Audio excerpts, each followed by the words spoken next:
Le second livre des Chroniques, chapitre 3. Salomon commença à bâtir la maison de l'Éternel à Jérusalem, sur la montagne de Morija, qui avait été indiquée à David, son père, dans le lieu préparé par David sur l'aire d'Ornan le Jébusien. Il commença à bâtir le second jour du second mois de la 4e année de son règne. Voici sur quel fondement Salomon bâtit la maison de Dieu. La longueur en coudées de l'ancienne mesure était de 60 coudées, et la largeur de 20 coudées. Le portique sur le devant avait 20 coudées de longueur, répondant à la largeur de la maison, et 120 de hauteur. Salomon le couvrit intérieurement d'or pur.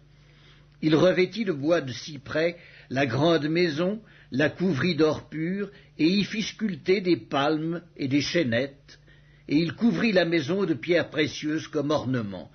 Et l'or était de l'or de Parvaïm. Il couvrit d'or la maison, les poutres, les seuils, les parois et les battants des portes, et il fit sculpter des chérubins sur les parois. Il fit la maison du lieu très saint. Elle avait 20 coudées de longueur, répondant à la largeur de la maison, et 20 coudées de largeur. Il la couvrit d'or pur pour une valeur de 600 talents, et le poids de l'or pour les clous montait à 50 sicles. Il couvrit aussi d'or les chambres hautes. Il fit dans la maison du lieu très saint 2 chérubins sculptés, et on les couvrit d'or. Les ailes des chérubins avaient 20 coudées de longueur, l'aile du premier, longue de 5 coudées, touchait au mur de la maison, et l'autre aile, longue de 5 coudées, touchait à l'aile du second chérubin. L'aile du second chérubin, longue de 5 coudées, touchait au mur de la maison, et l'autre aile, longue de 5 coudées, joignait l'aile du premier chérubin. Les ailes de ces chérubins, déployées, avaient 20 coudées. Ils étaient debout sur leurs pieds, la face tournée vers la maison.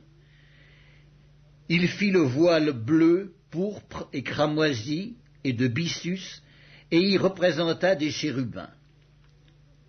Il fit devant la maison 2 colonnes de 35 coudées de hauteur, avec un chapiteau de 5 coudées sur leur sommet. Il fit des chaînettes comme celles qui étaient dans le sanctuaire, et les plaça sur le sommet des colonnes. Et il fit 100 grenades qu'il mit dans les chaînettes. Il dressa les colonnes sur le devant du temple, l'une à droite et l'autre à gauche. Il nomma celle de droite Yakin et celle de gauche Boaz.